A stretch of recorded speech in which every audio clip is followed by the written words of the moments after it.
এটা দিয়ে হচ্ছে এখানে কি কি মাছ চাষ করা হচ্ছে? এটা বাগদা।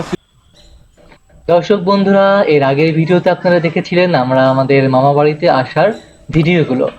অনেক সুন্দর সুন্দর ভিডিও ছিল।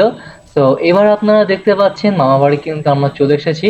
অনেকদিন পরে আমাদের গ্রামের পদার্পণ ঘটেছে, যার জন্য কিন্তু আমি অনেক মজা করে খালি পায়ে কাদের মধ্যে দিয়ে হাঁটছি। তো আর কথা না বাড়িয়ে আমরা চলে যাব এখন দাদার ঘেরের প্রজেক্টে। অনেকদিন ধরেই শুনছি দাদা ঘেরের প্রজেক্ট করেছে। বেশ কয়েকটা ক্যাটাগরির মাছ চাষ হয়, আজকে আমরা সবাই মিলে স্বচক্ষে দেখবো। চলুন আমাদের সঙ্গে। ধরো, এখন আমরা ঘেরে যাব।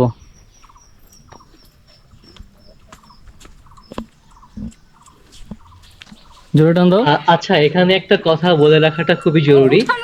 আমাদের যে গোপ্রো 11 ক্যামেরাটা কেনার পরপরই কিন্তু এই শ্যুটটা করেছিলাম। তো একে হচ্ছে ক্যামেরাটা আমাদের কাছে নতুন, এবং ব্লগিং এ আমরা দুজনে খুবই আনাড়ি। তো যেহেতু এটা আমাদের শুরুর দিককার ব্লগ ছিল, তো অনেক ভুল ভ্রান্তি হয়েছে। প্লিজ প্লিজ আমাদেরকে ক্ষমা সুন্দর দৃষ্টিতে দেখবেন, এবং আমাদের ছোট ছোট ভুলগুলো ক্ষমা করে দিয়ে আমাদেরকে সামনে এগিয়ে যাওয়ার অনুপ্রেরণা জাগাবেন।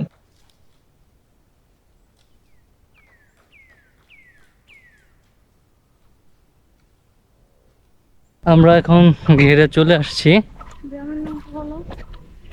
এটা হচ্ছে বারুইপাড়া গ্রাম, মা বাড়িতে এসেছি। ঘের ঘেরে মাছের প্রজেক্ট করা হচ্ছে। এই যে পুরো প্রজেক্ট, এখানে প্রজেক্ট আকারে মাছ চাষ করা হয়। যে আপনারা দেখতে পাচ্ছেন ওখানে টারবাইন লাগানো হয়েছে, যাতে মাছের অক্সিজেন সরবরাহটা সঠিকভাবে থাকে। টারবাইন ওই যে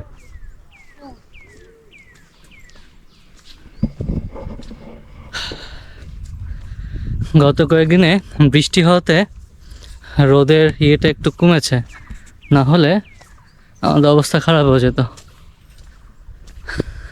তারপরও এত রোদ।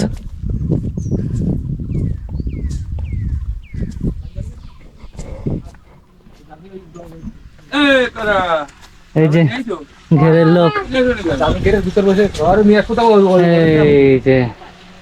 এই যে ঘেরের পাহারাদার বসে আছে, পানখোর পানখোর দাদা। এরোটা ছেড়ে দাও, ভিডিও করতেছে বসে বসে। ঝর্ণা ছেড়ে দাও আমাকে।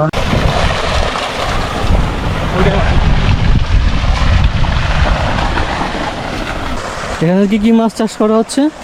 এটাই বাগদা, সিপি বাগদা প্রজেক্ট। ওটাই গলদা, ওই পাশে গলদা, আর এই পাশে সবই গলদা। সবই গলদা। ওই পাশে সব ধরনের মাছ আছে ওই পাশে। আচ্ছা, কয়টা? 7টা। মোট 7টা প্রজেক্ট। তোমার কি মাটি কাটা যাচ্ছে?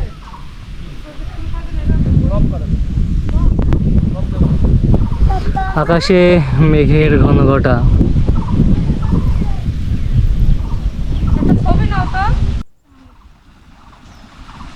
আকাশে অনেক মেঘ। একটু আগে অনেক কড়া রোদ ছিল। এই যে আমরা দেখতে পাচ্ছি পিছনে, এই যে আমরা প্রজেক্টগুলা মোট প্রত্যেকটা প্রজেক্ট ভাগ করা। একটাতে হচ্ছে আপনার গলদা চিংড়ি, আর একটাতে হচ্ছে বাগদা, তারপর হচ্ছে সাদা মাছ, কার্প জাতীয় মাছ যেটাকে আমরা বলি, কার্প জাতীয় মাছ। এই সব কয়টা প্রজেক্ট মিলিয়ে মোট 7টা প্রজেক্ট। এখানে মোট কয়টা আছে? 7টা।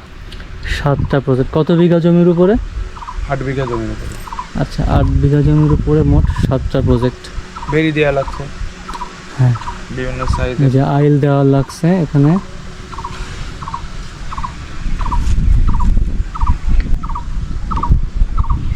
সারাদিন এখানেই থাকো? আবার একটু খারাপ। এটা দিয়ে হচ্ছে পানিতে যাতে অক্সিজেনের ঘাটতি না হয়, মাছ যেন অক্সিজেনের ঘাটতিতে না পড়ে সেজন্য অনেক কাজ আছে এটার। আচ্ছা, ডাস্ট ক্লিয়ার করা, ডাস্ট ক্লিয়ার, লাইন ক্লিয়ার করা, আচ্ছা। পানিতে অক্সিজেন করা। এটা হচ্ছে চিংড়ির খাবার। এটা গলদা চিংড়ির খাবার। গলদা চিংড়ি কি খাবার, ওটার নাম কি? এটা সিপি, সিপি, ইন্ডিয়ান সিপি আচ্ছা। প্রজেক্টের খাবার। ওইটা হচ্ছে সিপির বাগদার খাবার, ওই পাশে আছে। দিনে কয়বার খাবার দাও? দিনে 4 বার খাবার, গলদার 2 বার খাবার। তাহলে হচ্ছে সাদা মাছ আর হচ্ছে সাদা মাছ না, আর মানে চিংড়ি খাবারটা তাহলে আলাদা। আলাদা আলাদা খাবার, বাগদার আলাদা, আর সাদা মাছ আর এর গলদার খাবার আলাদা। সাদা মাছ বলতে নর্মাল যে মাছ, কার্প জাতীয় মাছ। ঠিক আছে, এগুলো সব কেমিক্যাল। কেমিক্যাল দিয়ে কি হয়? কেমিক্যাল দিয়ে মাছের বিভিন্ন রকমের পানি রেডি, মাটি রেডি, আচ্ছা পানি দূষণ করা, মাছের গ্রোথ করা, প্রিবায়োটিক এগুলো দেওয়া হয়। ওইটা কেমিক্যাল, ক্যালসিয়াম চুন, কৃষি চুন। আচ্ছা, এটা তো এই যখন পানি ড্রাই অবস্থায় বিভিন্ন সময় ওটার প্রয়োগ আছে, 15 দিন পরে পানি বিশুদ্ধ করার জন্য। আছে। এই এটা জেনারেটর, আচ্ছা, ইলেকট্রিক যাতে নিরবিচ্ছিন্ন বিদ্যুৎ প্রবাহের জন্য এটাকে ঘিরে পুরো প্রজেক্টে। Project support. আচ্ছা, প্রজেক্ট সাপোর্ট। বড় একটা প্রজেক্ট, এই একটা জিনিসটা সাপোর্ট। ওরে বাবা, কই?